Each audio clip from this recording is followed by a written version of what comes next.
1 year na ang lumipas at nagparamdam na si Mayora.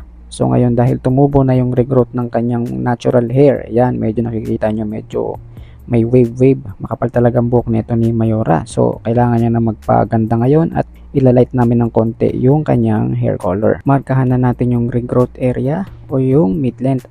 Yan yung pinaka-applyan natin at kasamaan palad nakalimutan natin yung ating cape. Buti na lang at nakapag-improvise tayo ng gagamitin at ito yung ating mahiwagang garbage bag. Sa nakikita nyo mga kamaster is inuna natin yung hair color dito. So way na rin yan para mapabilis natin yung ating pagre-reban mamaya. Noted na rin tayo dito na hindi natin 100% mapapantay yung hair color ni Mayora.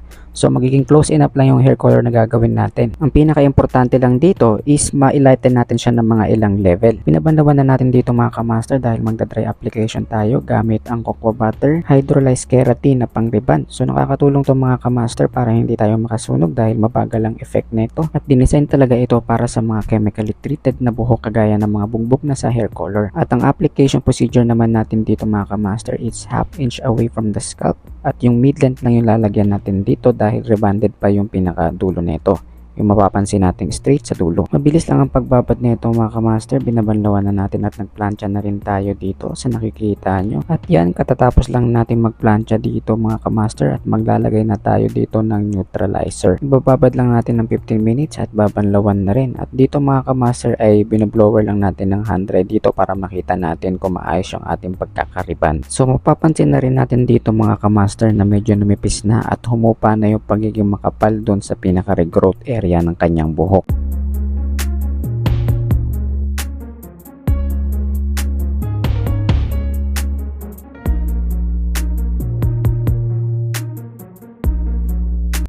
So hindi na kami dito nag-retouch ng plancha mga kamaster. Sa nakikita nyo is nagpa-paddle brush na lang kami dito hanggang sa matuyo siya.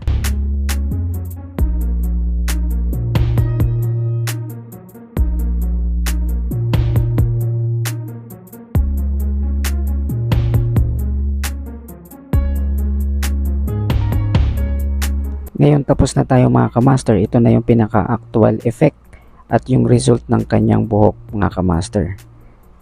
Yan, madulas na siya at shinier ng tignan at madali na siyang hawakan. Kaya solid din talagang gamitin itong cocoa butter na hydrolyzed keratin. Napakadulas niya at napakalambot ng effect sa buhok lalo na kapag may hair color. So hanggang dito na lang ang ating video mga kamaster.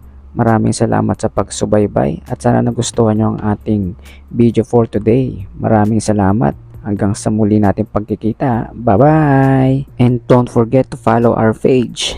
Thank you.